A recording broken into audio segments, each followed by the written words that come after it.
चलो sir, cash flow statement board में इसका वेटेज 8 मार्क्स का है, 1 + 1 + 6। जो आखिरी क्वेश्चन होगा क्वेश्चन नंबर 34, वो होगा आपका कितने मार्क्स का?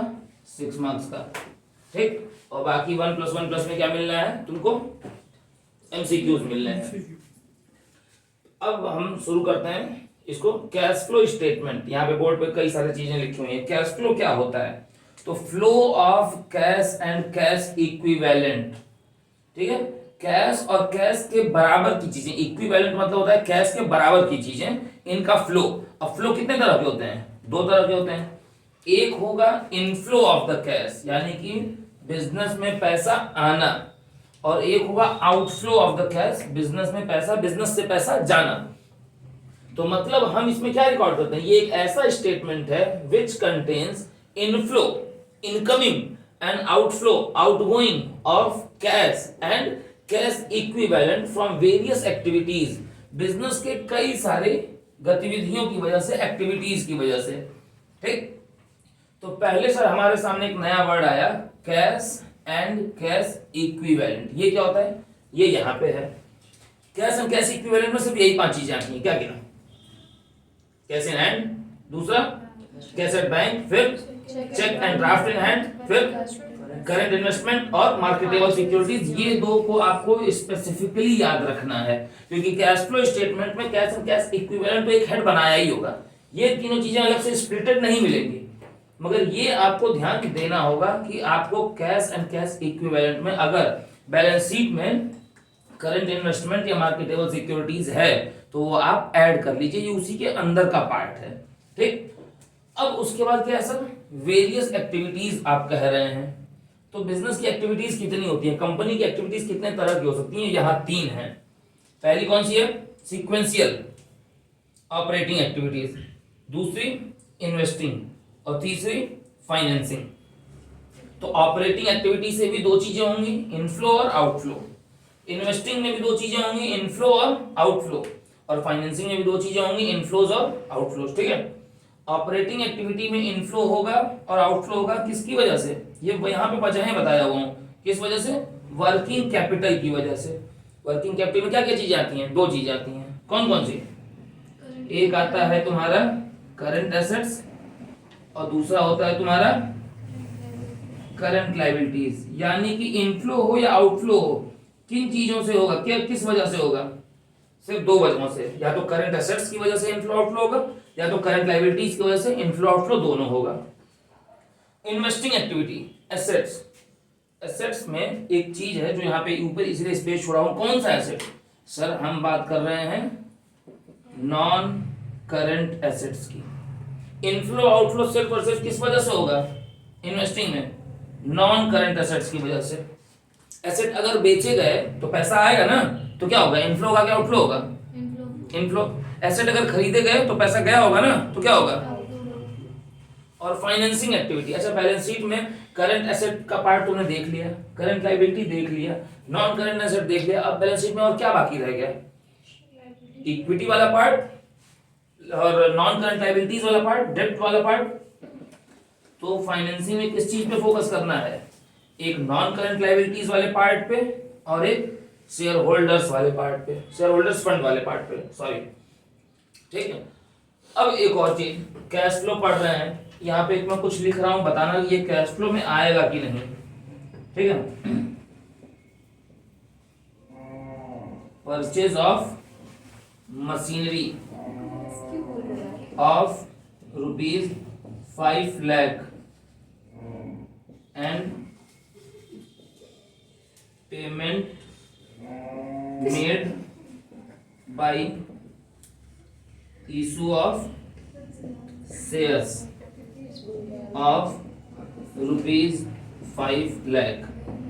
ये बताओ कैश फ्लो में आएगा कि नहीं आएगा? कैश फ्लो स्टेटमेंट में इसको स्पेसिफाई कहीं करेंगे कि नहीं? 5 लाख के मशीनरी खरीदी गई है और उसके बदले जो पेमेंट हुआ है वो 5 लाख के शेयर से कर दिया गया है। बिजनेस में कोई कैश का इनफ्लो हुआ या आउटफ्लो हुआ? कुछ भी हुआ? कैश फ्लो हुआ बिजनेस में? इनफ्लो या आउटफ्लो ऑफ कैश हुआ? नहीं हुआ। इनफ्लो या आउटफ्लो ऑफ कैश नहीं हुआ, मगर रिकॉर्डिंग होगी कि नहीं? कैश फ्लो स्टेटमेंट में इसकी देखो ना इनफ्लो हुआ ना आउटफ्लो हुआ, सिर्फ कैश मशीनरी 5 लाख की आई, तुम्हें ये दिख रहा है तो तुम्हें लग रहा है कि इनफ्लो हुआ, ठीक है, कुछ नहीं हुआ सर। एक एसेट एक लायबिलिटी से मैनेज हो गया तो कुछ नहीं हुआ, मगर कैश फ्लो में इसका एडजस्टमेंट होगा कि नहीं, बिल्कुल होगा। मशीनरी का जो एडजस्टमेंट होगा वो इन्वेस्टिंग एक्टिविटी में होगा और शेयर्स इशू का जो होगा वो फाइनेंसिंग में होगा। इनफ्लो आउटफ्लो ऑफ कैश नहीं हुआ है, मगर एमसीक्यू में यही इसी तरह से पूछता है कि इनफ्लो हुआ कि आउटफ्लो हुआ कि नो फ्लो हुआ, तो मैं आंसर किस पे लगाना है, नो फ्लो पे। मगर अगर ये 6 नंबर के सवाल में पूछ देगा तो मशीनरी वाला जो है वो कहाँ दिखाओगे, इन्वेस्टिंग में, और इशू ऑफ शेयर्स वाला कहाँ दिखाओगे, इसको नोट कर लो। उसके बाद हम चलते हैं सीधे फॉर्मेट पे, ऑपरेटिंग एक्टिविटीज, ठीक।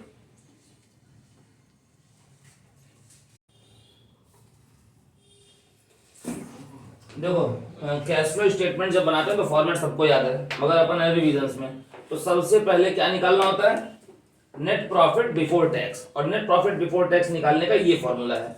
तो आपको सबसे पहले क्या खोजना होता है, balance of statement of profit and loss, ठीक है, इस साल का प्रॉफिट एंड लॉस का क्या बैलेंस आया, और उसमें बस मुझे सब कुछ याद नहीं अगर आपको रह पाता है, लाइक मैं हूं, मुझे सब नहीं याद रह पाता है, तो मुझे ये मालूम है कि इस साल का प्रॉफिट और प्लस 4 चीजें, वो प्लस 4 चीजें क्या हैं, वो ये है, मुझे बस इस तरह याद रहता है।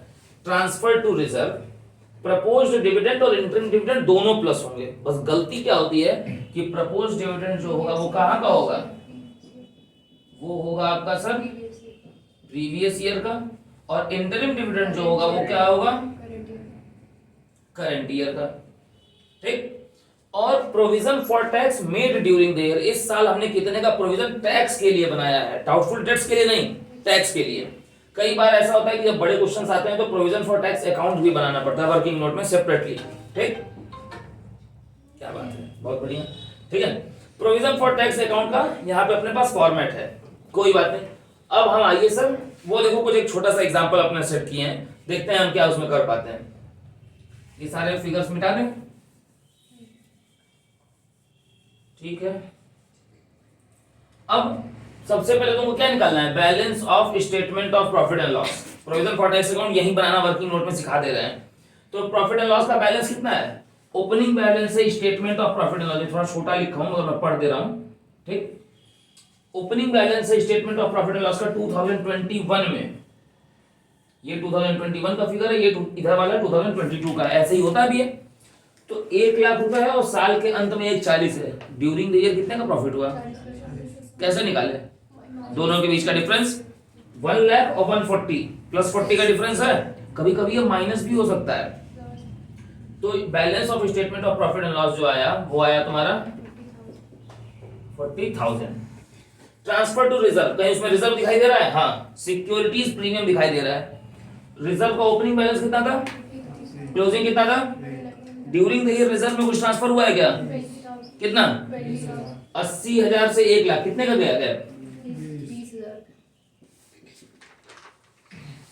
प्रपोज डिविडेंड कहीं क्वेश्चन में है नहीं तो नील, इंटरिम डिविडेंड है नहीं नील, ये देगा, हालांकि ये देगा तो ऐसी एडिशनल इंफॉर्मेशन में नीचे देगा, ये जो एडिशनल इंफॉर्मेशन होती है ना, प्रपोज डिविडेंड और इंटरिम डिविडेंड को आपको कहां खोजते, देखो कैश फ्लो की तुम्हारी सबसे बड़ी समस्या ये है कि तुम्हें आइटम खोजना, किस चीज को कहां से खोजें, तो प्रपोज डिविडेंड और इंटरिम डिविडेंड हम कहां से खोजेंगे, एडिशनल इंफॉर्मेशन से, पूरे फुल फ्लेज्ड क्वेश्चन से नहीं, ठीक है।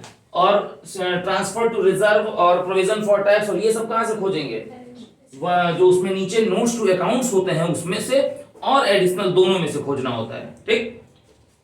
अब provision for tax made during the year, उसके लिए प्रोविजन का ओपनिंग बैलेंस कितना था, 1 लाख, और क्लोजिंग कितना था, तो अगर सिर्फ इतना हम देखें तो हमें समझ में आ रहा है कि ड्यूरिंग द ईयर प्रोविजन कितने का बना है, 10,000 का। मगर नीचे एक खेल कर दिया हमारे साथ, नीचे लिख रहा है कि tax paid during the year जो है वो 70 हुआ है, तो हो सकता है कि अब आंसर सिर्फ 10 ना आए। अगर हम यहाँ पे सिर्फ 10 लिख दें कि 1 लाख से 1,10,000 का डिफरेंस हुआ तो ये गलत हो जाएगा, तो इसके लिए हमें प्रोविजन फॉर टैक्स अकाउंट बनाना पड़ेगा, और वो हम यहाँ छोड़े हुए हैं, ठीक है। प्रोविजन जो होता है वो क्या होती है, लाइबिलिटी होती है, प्रोविजन होती है वो करंट लाइबिलिटी होती है, 11 से हम पढ़ रहे हैं। करंट लाइबिलिटी हो या कोई भी लाइबिलिटी हो, लाइबिलिटीज का ओपनिंग बैलेंस हमेशा क्या होता है, क्रेडिट होता है। तो बाई बैलेंस BD क्रेडिट में लिखेंगे। और ओपनिंग बैलेंस कितना है 1 लाख है ना, और क्लोजिंग बैलेंस भी दिया हुआ है ना, क्लोजिंग बैलेंस आएगा डेबिट साइड में टू बैलेंस CD कितना 110 है, ठीक है 1,10,000। और यहाँ पे ऐसे हम 2 लाइनें खींच के क्लोज कर दें, क्योंकि क्लोजिंग बैलेंस दे दिया है, दैट मींस ये क्लोज्ड है ऑलरेडी। अब tax paid during the year, tax कितने का दिया गया है 70। टैक्स अगर पेड लिखा होगा तो पेमेंट ऑफ टैक्स किधर लिखते हैं डेबिट साइड, ये क्या नाम से टू बैंक, ठीक है 70,000 ये है पेमेंट ऑफ टैक्स। अब मुझे ये देख के बताओ कि क्या इस अकाउंट का डेबिट और क्रेडिट दोनों बैलेंस है, कौन सी साइड बड़ी है, कितने से डेबिट का टोटल कितना है 180 और क्रेडिट में कम है, तो 180 इधर भी लिखेंगे ही लिखेंगे विद नो डाउट, मगर कम कितने से है, 80,000 तो इस जो अब डिफरेंस है क्रेडिट साइड में उसी डिफरेंस को क्या कहते हैं by statement of profit and loss, और ब्रैकेट में लिखेंगे बैलेंसिंग फिगर। और यही 80,000 रुपए का प्रोविजन क्या हुआ है इस साल बनाया गया है, ठीक है। अब यहाँ पे जो हम 10 लिख रहे थे यहाँ का आंसर क्या हो गया, ठीक है। अब जोड़ लो 40, 60 और 80 140, यानी कि कैश फ्लो शुरू करने से पहले ही तुमको इतना वर्किंग नोट करना पड़ेगा। और नेट प्रॉफिट बिफोर टैक्स कितना दिखाई दे रहा है अब 1,40,000। और अगर हम सिर्फ यहाँ देखते तो 1,40,000 के बीच का डिफरेंस सिर्फ 40,000 दिखाई देता, 1 और 140 के बीच का डिफरेंस 40,000 दिखाई देता, मगर आंसर क्या आ रहा है सर। तो इनिशियली ही हम गलती करते हैं, हमको सबसे जरूरी है क्या निकालना नेट प्रॉफिट बिफोर टैक्स, और ये बिल्कुल क्या निकालना सही निकालना। तो ये नोट कर लो, उसके बाद बताता हूं तुमको ऑपरेटिंग का फॉर्मेट। आ जाओ फॉर्मेट कैश फ्लो स्टेटमेंट का सबसे ऊपर एक हेड डालते हैं, वो हेड हम यहाँ पे नहीं लिखे हैं, देखो एक और गलती हो गई। सबसे ऊपर एक हेड यहाँ पे पड़ेगा, और जैसे 3 एक्टिविटीज होती है तो पहली एक्टिविटी कौन सी है, तो सबसे ऊपर यहाँ पे एक हेड पड़ेगा तुम्हारा, वो मैं नहीं लिखा हूँ यहाँ पे लिख दे रहा हूँ, ऊपर पड़ेगा इस लाइन के नीचे ही, उसको कहते हैं हेड, वो पड़ेगा cash flow from operating activities, ये आपको हेड डालना पड़ेगा। अब उसमें सबसे पहले तुम्हें क्या आइडेंटिफाई करना होता है, नेट प्रॉफिट बिफोर टैक्स सबसे पहले लिखते हैं, वो तुम निकालना भी सीख चुके हो, तो वो तुम यहाँ अच्छा 2 कॉलम है, अमाउंट के 2 कॉलम है, ध्यान से देख लो। ये जो पहला कॉलम है इसमें जो है वो सब्सिडरी अमाउंट्स लिखे जाएंगे, जो सेकंड कॉलम है, ठीक है, कॉलम नंबर 2 जो है अमाउंट का, ये इसमें सिर्फ फाइनल अमाउंट लिखा जाएगा, final amount of operating, final amount of investing और फाइनल अमाउंट ऑफ फाइनेंसिंग, ठीक है। अब उसके बाद नेट प्रॉफिट बिफोर टैक्स निकालना सीख चुके हो, वर्किंग कैपिटल लिखा हूं, वर्किंग नोट होगा यहाँ पे, वर्किंग नोट नंबर 1, ठीक है, ये तुम निकालना सीख चुके हो, ये तुम यहाँ पे लिख दोगे। उसके बाद एक हेड डालोगे, उस हेड का नाम क्या है, क्या लिखा हुआ है यहाँ पे पढ़ो, adjustment for non cash and non operating items, ऐसे आइटम्स जो कैश के फॉर्म में नहीं है वो कैश फ्लो में नहीं आएंगे, जो ऑपरेटिंग नहीं है वो ऑपरेटिंग एक्टिविटीज में नहीं आएंगे। भाई तुम ऑपरेटिंग का अगर नहीं हो तो तुम जिस एक्टिविटी के हो वहां जाओगे, तो नॉन कैश और नॉन ऑपरेटिंग को एडजस्ट करना है। अब मैं इतना बड़ा लिख नहीं सकता था, तो मैंने क्या किया कि उसको शॉर्ट कर दिया, बुक में तुम्हारे दिया हुआ है देख लेना। ऐड क्या चीजें होती हैं, ऐड होंगी नॉन कैश और नॉन ऑपरेटिंग जितने भी एक्सपेंसेस हैं सारे ऐड हो जाएंगे, और जितने भी नॉन कैश और नॉन ऑपरेटिंग इनकम्स हैं वो सारी क्या होंगी, माइनस हो जाएंगी, लेस हो जाएंगी। अब तुम कहोगे कि सर नॉन कैश और नॉन ऑपरेटिंग एक्सपेंसेस कौन कौन से हैं, वो यहाँ पे हैं। नॉन कैश और नॉन ऑपरेटिंग इनकम्स क्या क्या हो सकती है, मैक्सिमम पॉसिबिलिटी, वो यहाँ पे है, पढ़ के बता देते रहा हूँ। डिप्रिसिएशन एंड एमोर्टाइजेशन, डिप्रिसिएशन लगता है टेंजिबल एसेट्स पे और एमोर्टाइजेशन लगता है गुडविल, पेटेंट वगैरह पे, इंटेंजिबल पे। ये क्या है तुम्हारा, ये तुम्हारा नॉन कैश है। इंटरेस्ट पेड ऑन बोरोइंग, किसी भी तरह की बोरोइंग हो, शॉर्ट टर्म हो चाहे लॉन्ग टर्म हो, ये क्या है, ये कैश एक्टिविटी तो है, ये नॉन कैश नहीं है, ये नॉन ऑपरेटिंग है ये, ठीक है। राइटिंग ऑफ अंडरराइटर्स कमीशन, ठीक है, ये तुम्हारी नॉन ऑपरेटिंग है। Loss on sale of non current asset, non operating है। इंक्रीज इन प्रोविजन, ये नॉन कैश है, ये ऑपरेटिंग तो है मगर ये नॉन कैश है, तो जितने भी नॉन कैश हो या जितने भी नॉन ऑपरेटिंग हो, एक्सपेंसेस खर्चे क्या होंगे, सब ऐड हो जाएंगे। एक्सपेंसेस ऐड हो रहे हैं और इनकम्स जो है वो माइनस हो रही हैं। तो फिर इससे जो आंसर आएगा, यहाँ पे एक लाइन खींचोगे अब इतने के बाद, दिस प्लस दिस, इन तीनों से जो आंसर आएगा उस आंसर को क्या कहा जाएगा, ये ब्लू से लिखा हुआ है, क्या कहा जाएगा उस आंसर को, operating profit before working capital change. Working capital बदलने के पहले का प्रॉफिट आ गया। अब वर्किंग कैपिटल में क्या चीजें आती हैं, दो ही चीजें आती हैं, करंट एसेट और, अब वही देखना है कि करंट एसेट और करंट लायबिलिटी में क्या बदलाव आया। तो करंट एसेट और करंट लायबिलिटी में ये चार बदलाव आ सकते हैं, चार चेंजेस आ सकते हैं। क्या क्या, करंट एसेट घट जाए, करंट लायबिलिटी बढ़ जाए, या करंट एसेट जो है वो इंक्रीज कर जाए, बढ़ जाए, या करंट लायबिलिटी जो है वो डिक्रीज कर जाए। इसमें भी वही खेल चलेगा, जो नुकसान है वो ऐड होगा। ट्रिक समझो, ठीक है, रीजन जो है वो बुक में भी गिवन है, तुम ट्रिक पे काम करो, क्योंकि इतना एग्जाम में टाइम नहीं रहेगा कि हमको तुमसे कोई रीजन नहीं पूछेगा, आंसर सही है वो फाइनल है। अगर करंट एसेट सर, मतलब मैं ये कह रहा हूं, मैं ट्रिक पहले तुमको बता दे रहा हूं कि अगर लॉस हो रहा है तो लॉसेस क्या किए जाएंगे, ऐड, और मुनाफा हो रहा है, तुम्हें प्रॉफिट लग रहा है तो क्या किया जाएगा, माइनस। करंट एसेट अगर बढ़ते हैं, सॉरी करंट एसेट अगर डिक्रीज होते हैं तो ये फायदा है कि नुकसान है, हाँ? करंट एसेट का घटना, एसेट का घटना नुकसान है ना, तो ये क्या होगा, ऐड हो जाएगा, प्लस हो जाएगा। करंट लायबिलिटीज का बढ़ना, ये भी लॉस है, तो ये भी लॉसेस को ऐड कर लो और गेन्स को माइनस। करंट एसेट का बढ़ना गेन है, माइनस कर लो। करंट लायबिलिटीज का घटना, ये भी फायदा है, ये भी माइनस कर लो। ठीक, ये सब हम इधर लिखते चले जाएंगे। तो जो ऐड होगा वो ऐसे, और जो डिक्रीज होगा वो इन द ब्रैकेट। ठीक है, अब इससे जो आंसर आएगा उस आंसर को क्या कहा जाएगा, फिर यहाँ पे एक लाइन खींचेंगे। अब दिस, ये वाला answer plus this minus minus, जो आंसर आएगा उसको क्या कहा जाएगा, cash generated from operations. Operation से इतना पैसा हम जनरेट कर पाए हैं। ये पॉजिटिव भी हो सकता है, ये नेगेटिव भी हो सकता है। नेगेटिव होगा तो ब्रैकेट में डालेंगे। अब उसमें माइनस क्या करेंगे, tax paid during the year, और वो अभी प्रोविजन फॉर टैक्स अकाउंट में देखियो डेबिट साइड में 2 बैंक करके लिखा था, वो 70,000 वाला अमाउंट, ठीक है, वही उठा के यहाँ लेस कर देंगे, इसीलिए वो वर्किंग नोट जरूरी है। अब ये आया आपका फाइनल, दिस माइनस दिस करोगे तो जो आंसर आएगा उस, अगर वो आंसर पॉजिटिव है तो आप लिखेंगे नेट कैश इनफ्लो, और अगर वो आंसर नेगेटिव है तो लिखोगे net cash outflow from operating activities. ठीक है, आप उसकी जगह यूज्ड इन भी लिख सकते हो या यूज्ड फ्रॉम भी लिख सकते हो। ठीक है, तो मैं इनफ्लो आउटफ्लो को ही ज्यादा प्रेफर करता हूँ, ये ज्यादा इजी पड़ता है हमारे हिसाब से। Net cash inflow from operating activities अगर पॉजिटिव है तो, और नेगेटिव है तो नेट कैश आउटफ्लो।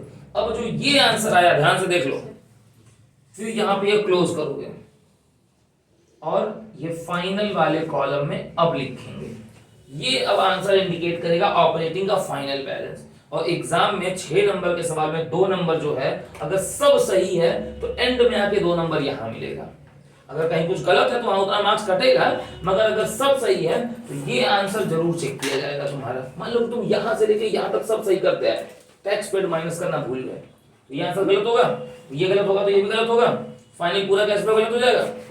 तो सर इस पे सबसे ज्यादा फोकस किया जाता है। कल अब हम शुरू करेंगे, क्योंकि जगह है नहीं, ऑपरेटिंग खत्म हो गया। अब कल वाले में हम देखेंगे इन्वेस्टिंग, ठीक है, क्योंकि इन्वेस्टिंग में एक और वर्किंग नोट है। क्लियर?